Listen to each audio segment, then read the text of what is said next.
The Adventures of Chanticleer and Partlet by the Brothers Grimm. Part 1. How they went to the mountains to eat nuts. "The nuts are quite ripe now," said Chanticleer to his wife Partlet. "Suppose we go together to the mountains and eat as many as we can before the squirrel takes them all away." "With all my heart," said Partlet. "Let us go and make a holiday of it together."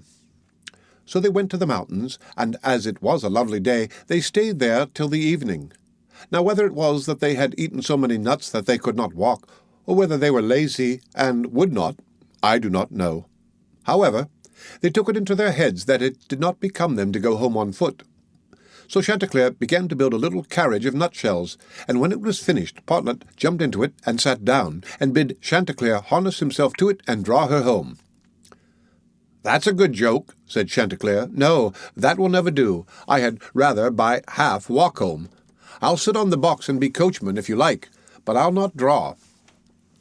While this was passing, a duck came quacking up and cried out, "You thieving vagabonds, what business have you in my grounds? I'll give it you well for your insolence." And upon that she fell upon Chanticleer most lustily. But Chanticleer was no coward, and returned the duck's blows with his sharp spurs so fiercely that she soon began to cry out for mercy, which was only granted her upon condition that she would draw the carriage home for them. This she agreed to do, and Chanticleer got upon the box and drove, crying, "Now, duck, get on as fast as you can," and away they went at a pretty good pace.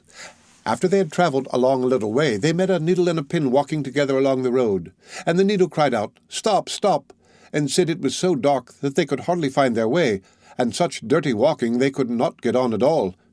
He told them that he and his friend the pin had been at a public house a few miles off, and had sat drinking till they had forgotten how late it was. He begged, therefore, that the travellers would be so kind as to give them a lift in their carriage. Chanticleer, observing that they were but thin fellows, and not likely to take up much room, told them they might ride, but made them promise not to dirty the wheels of the carriage in getting in, nor to tread on Partlet's toes. Late at night they arrived at the inn, and as it was bad travelling in the dark, and the duck seemed very much tired and waddled about a good deal from one side to the other, they made up their minds to fix their quarters there. But the landlord at first was unwilling, and said his house was full, thinking they might not be very respectable company. However, they spoke civilly to him, and gave him the egg which Partlet had laid by the way, and said they would give him the duck, who was in the habit of laying one every day. So at last he let them come in, and they bespoke a handsome supper, and spent the evening very jollily. Early in the morning, before it was quite light, and when nobody was stirring in the inn, Chanticleer awakened his wife, and fetching the egg, they pecked a hole in it, ate it up, and threw the shells into the fireplace. Then they went to the pin and needle, who were fast asleep, and seizing them by the heads, stuck one into the landlord's easy-chair and the other into his handkerchief, and having done this, they crept away as softly as possible. However, the duck, who slept in the open air in the yard, heard them coming, and jumping into the brook which ran close by the inn, soon swam out of their reach. An hour or two afterwards the landlord got up and took his handkerchief to wipe his face, but the pin ran into him and pricked him. Then he walked into the kitchen to light his pipe at the fire, but when he stirred it up, the eggshells flew into his eyes and almost blinded him. "Bless me," said he, "all the world seems to have a design against my head this morning." And so saying, he threw himself sulkily into his easy-chair, but oh dear, the needle ran into him, and this time the pain was not in his head. He now flew into a very great passion, and suspecting the company who had come in the night before, he went to look after them. But they were all off, so he swore that he never again would take in such a troop of vagabonds, who ate a great deal, paid no reckoning, and gave him nothing for his trouble but their apish tricks. Part 2. How Chanticleer and Partlet went to visit Mr. Korbes. Another day Chanticleer and Partlet wished to ride out together. So Chanticleer built a handsome carriage with 4 red wheels, and harnessed 6 mice to it, and then he and Partlet got into the carriage, and away they drove. Soon afterwards a cat met them and said, "Where are you going?" And Chanticleer replied, "All on our way, a visit to pay to Mr. Korbes the fox today." Then the cat said, "Take me with you." Chanticleer said, "With all my heart. Get up behind, and be sure you do not fall off." Take care of this handsome coach of mine, nor dirty my pretty red wheels so fine. Now mice be ready and wheels run steady, for we are going a visit to pay to Mr. Korbes the fox today.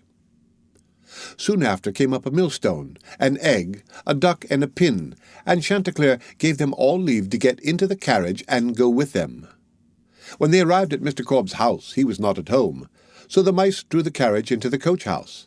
Chanticleer and Partlet flew upon a beam, the cat sat down in the fireplace, the duck got into the washing cistern, the pin struck himself into the bed-pillow, and the millstone laid himself over the house door, and the egg rolled himself up in the towel.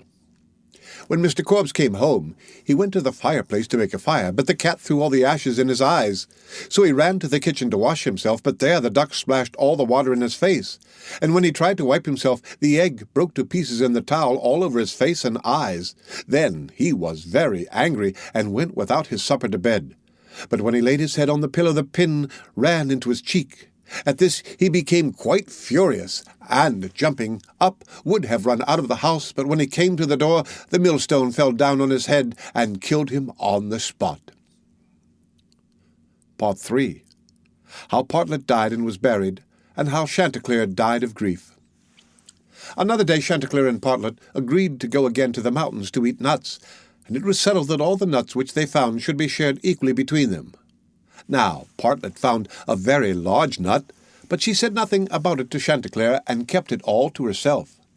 However, it was so big that she could not swallow it, and it stuck in her throat. Then she was in a great fright, and cried out to Chanticleer, "Pray run fast as you can, and fetch me some water, or I shall be choked." Chanticleer ran as fast as he could to the river, and said, "River, give me some water, for Partlet lies in the mountain, and will be choked by a great nut." The river said, "Run first to the bride, and ask her for a silken cord to draw up the water." Chanticleer ran to the bride, and said, "Bride, you must give me a silken cord, for then the river will give me water, and the water I will carry to Partlet, who lies on the mountain, and will be choked by a great nut." But the bride said, "Run first, and bring me my garland that is hanging on a willow in the garden." Then Chanticleer ran to the garden, and took the garland from the bough where it hung, and brought it into the bride. And then the bride gave him the silken cord, and he took the silken cord to the river, and the river gave him water, and he carried the water to Partlet. But in the meantime she was choked by the great nut, and lay quite dead, and never moved any more. Then Chanticleer was very sorry, and cried bitterly, and all the beasts came and wept with him over poor Partlet. And 6 mice built a little hearse to carry her to her grave, and when it was ready, they harnessed themselves before it, and Chanticleer drove them. On the way they met the fox. "Where are you going, Chanticleer?" said he. "To bury my Partlet," said the other. "May I go with you?" said the fox. "Yes, but you must get up behind, or my horses will not be able to draw you."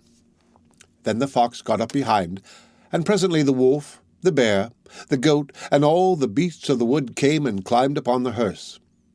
So on they went till they came to a rapid stream.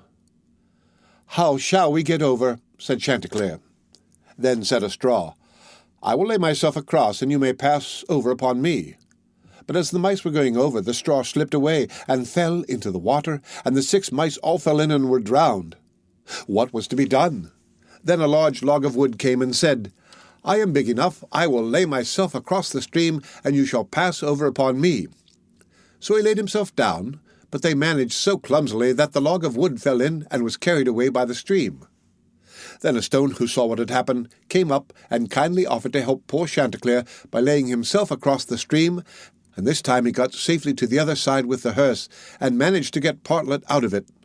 But the fox and the other mourners, who were sitting behind, were too heavy, and fell back into the water, and were all carried away by the stream and drowned. Thus Chanticleer was left alone with his dead Partlet, and having dug a grave for her, he laid her in it, and made a little hillock over her. Then he sat down by the grave, and wept and mourned, till at last he died too, and so all were dead. The End of Chanticleer and Partlet, by the Brothers Grimm. Read by Rick Kishner for Lit to Go on the web at fcit.usf.edu.